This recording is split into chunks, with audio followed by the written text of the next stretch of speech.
So, guys, there is this yogurt that someone gifted me, and I've been thinking of what to make with the yogurt. I don't just want to drink the yogurt like that. So yesterday morning, the thought of making a no egg, super moist tea time yogurt cake came into my mind, and I said I must try this out. But guys, the first time I tried this, it was a total flop. Although it was not completely flop because it came out good, but not the way I wanted it. Then I had to try the second time, and I'm here to share this amazing recipe with you guys. So for the recipe that worked, these were the ingredients I used. I measured out 50 grams of butter or margarine, then 50 grams of sweetened light yogurt. When I say light yogurt, I mean the yogurt that you can drink, not like Greek yogurt, not Greek yogurt. So I measured this in a bowl, okay? And like I said, you can use butter, you can use margarine, okay? So to that I added 40 grams of granulated sugar, and then added my all-purpose flour. I added 80 grams of all-purpose flour. Though the all-purpose flour, I was adding it batch by batch as I kept on mixing everything together. Note that this recipe, you can double it, you can triple it. Like if you want to double it, you can multiply the ingredients by 2. If you want to triple it, you can multiply the ingredient by 3 to make a larger batch of this particular recipe. Okay, so I kept on adding the flour till all the flour was incorporated into the mixture or into the batter.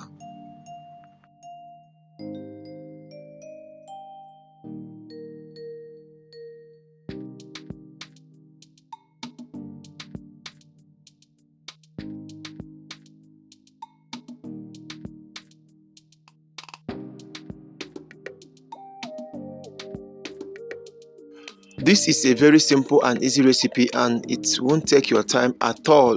Okay, so after incorporating the flour, the next thing I did was to add half teaspoon of white vinegar. Okay, make sure you are using an original white vinegar to give you what this particular recipe gave me. So after adding the white vinegar, I went in with half teaspoon of baking powder. Guys, this baking powder particularly was made by me. I shared this recipe on my YouTube channel the other time, so you guys can check it out, how you can make your own baking powder when you run out of baking powder at home. So I mixed everything together and make sure that you incorporate I incorporate everything very well. Like I always say, whenever you add your baking powder, ensure you mix your butter so well, so your baking powder won't give your butter a bitter taste when it goes to one particular part of your batter and just clogged there. So make sure you mix thoroughly. Then lastly, I added another or extra half tablespoon of the light yogurt, just to give my batter a lighter texture. Okay, then I went ahead and made sure that I mixed everything together. So after incorporating everything, I greased my 4 inches pan. Because this batter is a smaller batch of batter or smaller batter, assuming I'm making a larger batter, I will use a bigger pan. So because it's a smaller batter, I decided to use my smaller pan, the smallest pan I have. Assuming I have like a 3 inches pan, I would have used it, but the one I have was the 4 inches, so I used my 4 inches. As you can see, the batter was ready. I made sure I greased my 4 inches pan, and then I transferred the batter into the 4 inches pan.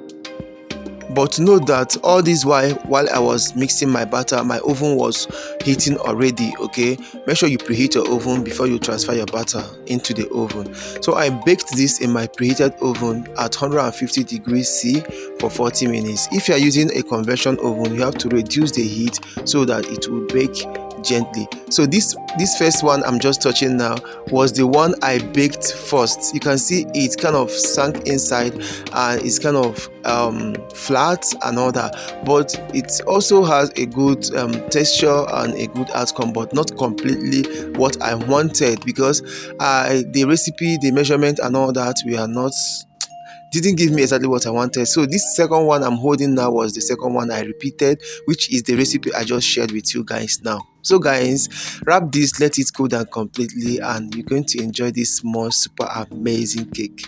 See you guys in my next video.